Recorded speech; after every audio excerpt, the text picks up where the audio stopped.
All right, Lisa V is asking, speaking of iPhone photography, can you talk about the value or lack of value of changing to RAW versus JPEG on the iPhone, which you went over in detail in that webcast yesterday? I'm using an iPhone 13 Pro Max, and I always forget to switch it and wondering how much it matters. I would say this, Lisa. It don't matter a whole bunch. Now, like I showed a bunch of photos yesterday, right, in the thing that I'd taken. They were all JPEGs, not a single one of them RAW. Do you know why none of them were RAW? Because I forget to switch it on, just like you, Lisa. I just forget to switch it on. And the only time I would switch it on is where I'm someplace, and I have done this, but I'll be someplace and I'll go, man, that picture looks amazing. Wait, let me reshoot it with RAW. The RAW does have greater data. It's a bigger file. It's 48 megapixels. So it's a very, very large file, and it helps you in many ways. It captures more data, so it's more resistant to you editing the heck out of it.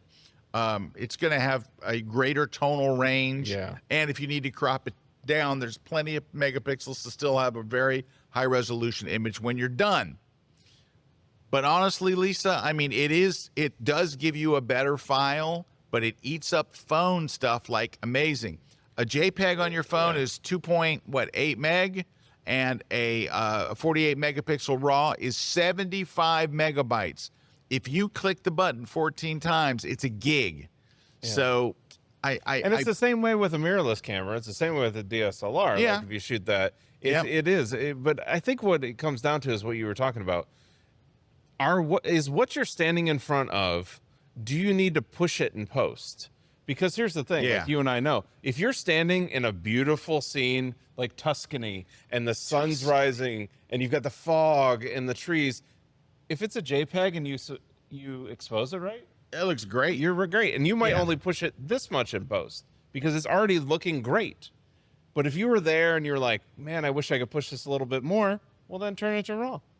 But you don't really need the RAW. Yeah, you don't. We don't even need that with like the DSLR mirrorless. Yeah. You know, you don't need it. These are the ones yesterday. I'm going to show them you real quick. These are all just JPEGs straight out of the, I mean, I edited them, right? I mean, they're processed, but they're not RAW. And these are all JPEGs. From really like iPhone 11, 10, 11, none of these 13. are with a 16, and none of these are with a 15. Maybe one or two is with a 14. But most of these are like an iPhone 12. Yes. Sad.